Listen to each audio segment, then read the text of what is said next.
와타나베는 교배 시의 고교생이다. 그에게는 기즈키라는 친구가 있었고, 기즈키에게는 나오코라는 여자친구가 있었다. 그들 셋은 함께 만나며 자주 시간을 보냈다. 어느 날 와타나베와 기즈키는 당구장에서 당구를 쳤다. 보기 좋게 기즈키가 이겨버렸다. 그런데 그날 밤 기즈키는 자살을 했다. 집에 차에 배기가스 배출구의 호스를 연결하여 운전석까지 이어놓고 차에 시동을 걸어서 질식사했다. 남겨진 기즈키의 여자친구 나오코와 와타나베는 고등학교를 졸업하고 둘 다 도쿄의 대학으로 진학한다. 와타나베와 나오코는 그 후로 몇 번씩 만나며 같이 거리를 거닐거나 했지만 데이트는 아니었다. 죽은 기즈키의 얘기는 꺼내지 않았다. 나오코의 20번째 생일에 와타나베가 와서 축하해 주었다. 그 둘은 술을 마신 상태에서 관계를 했고, 그 다음날 와타나베는 그 집을 나온다. 한편 같은 대학에서 같은 수업을 받는 미도리라는 여자가 와타나베에게 관심을 갖는다. 미도리는 활달한 성격이었고 시골의 서점 주인의 딸이었으며 자신은 늘 사랑받지 못하고 자랐다는 불평을 하였고, 자신의 응석을 받아주는 남자가 있었으면 좋겠다고 한다. 하지만 그녀도 남자친구가 있었지만 남자친구는 엄격하고 보수적이었으며 곧잘 미도리의 태도를 지적한다고 했다. 와타나베는 상냥하고 여자에게 친절했기 때문에 미도리는 와타나베의 그런 점에 끌렸다. 어느 날 와타나베는 미도리와 함께 그녀의 집이자 서점인 그 건물을 방문했는데, 그날 멀지 않은 옆 건물에서 화재가 났고 그 둘은 옥상에 올라가 그 불구경을 했는데, 그 둘은 거기서 키스를 하게 된다. 하지만 와타나베에게는 나오코가 더 중요했다. 자신의 생일날 와타나베와 관계한 그 일이 있은 지 얼마 후 나오코는 우울증과 신경쇠약으로 휴학을 하고 고토의 어느 산속 병원으로 들어갔다.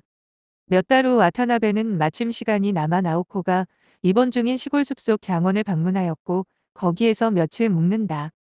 그곳은 입원비가 그다지 비싸지 않은 대신에 환자들에게 약간의 노동이 부과되었는데, 나오코에게는 요양원의 동물원의 토끼나 꿩 등등에게 먹이를 주거나 청소를 한다거나 농장일을 거들어주는 등의 일이었다. 나오코에게는 룸메이트가 있었는데, 그녀는 레이코였고 30대 후반이었으며 전직 피아니스트였다. 그녀는 기타도 잘 쳤다. 나오코를 방문한 와타나베는 레이코와 셋이서 친해졌고, 레이코는 그들을 위해 기타 연주를 해주었고, 와타나베는 레이코의 사연을 듣는다. 그녀는 어릴 때부터 피아노에 재능이 있었고 촉망받는 피아니스트였으나 어느 날부터 정신적인 압박감에서였는지 새끼손가락에 마비가 왔고 더 이상 피아노를 칠 수가 없었다. 어쩔 수 없이 피아노를 그만둔 그녀는 부업으로 피아노 레슨을 했는데, 한 영악한 10대 소녀를 레슨해 주다가 그 소녀의 계략에 빠지게 된다. 그 소녀는 레이코에게 어느 정도 친밀감을 표현하더니 어느 날 갑자기 레이코에게 자신은 레즈비언임을 고백하고 레이코에게 사랑을 고백한다. 그리고 저돌적으로 레이코에게 달려든 그 소녀는 레이코에게 뿌리침을 당했고, 집으로 달려간 그녀는 레이코에게 성추행을 당했다고 부모에게 말한다. 동네방네 소문이 안 좋게 나자 레이코의 남편은 몹시 화를 내며 그 소년으로 가서 간판을 짓고자 했으나 레이코는 그냥 그 동네를 떠나자고 한다.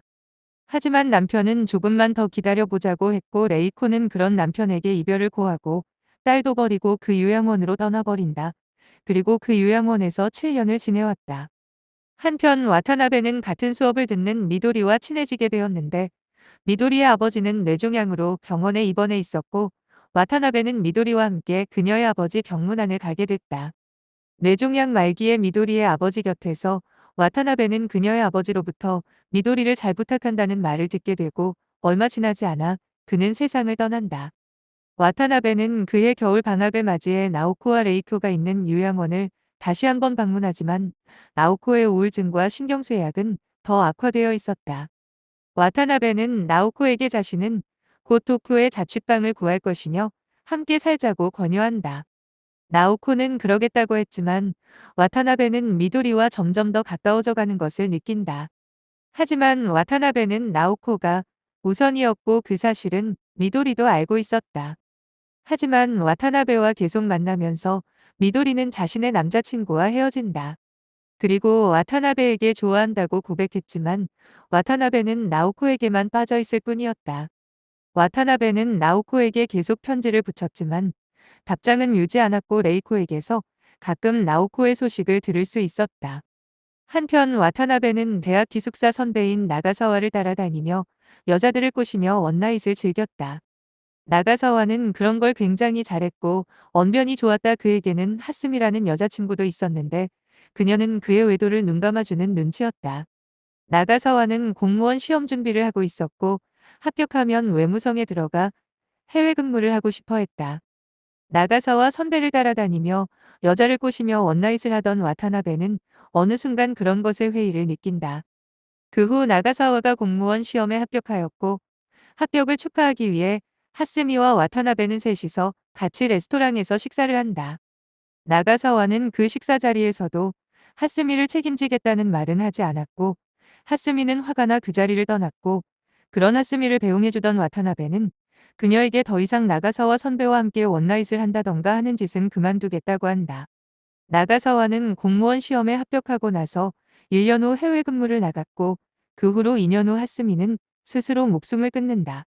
한편 나오코에게 계속 편지를 보냈지만 답장은 오지 않았고 레이코에게서 나오코의 소식을 간간히 듣고만 있었지만 그녀는 증상이 나아질 기미는 보이지 않았고 미도리는 점점 더 와타나베와 가까워지려고 했으나 와타나베는 나오코 때문에 미도리와의 거리를 두었다. 급기야 미도리는 와타나베에게 관심을 끊어버렸고 학교에서 마주쳤을 때도 못 본 척하였다. 와타나베는 미도리의 그런 태도로 인해 불안해졌고 나오코가 그렇게 된 이후로 자신을 붙잡을 수 있게 해준 사람이 미도리라고 고백하게 된다. 얼마 후 레이코에게서 답장이 왔는데 나오코가 자살했다는 소식이었다. 그녀는 요양원 어느 한 구석에서 목을 메어 숨졌다. 그녀의 옷은 레이코에게 다 물려준다는 원만 남긴 채 어느 날 레이코는 와타나베를 만나기 위해 도쿄를 방문한다. 그녀는 나오코가 물려준 옷을 입고 있었고 그 요양원을 완전히 떠났으며 새로이 어느 시골 마을에서 음악 레슨을 하며 살 것이라고 했다. 와타나베가 묵고 있는 작은 자취방에서 레이코는 와타나베와 함께 나오코의 추모식을 거행하였고 그녀는 기타를 치며 50곡의 기타 연주를 나오코를 위해 연주한다. 그리고 그날 밤 와타나베는 레이코와 관계를 갖는다. 다음 날 레이코는 떠나며 다른 시골에서 새 삶을 시작했고 와타나베는 미도리에게 사랑을 고백한다.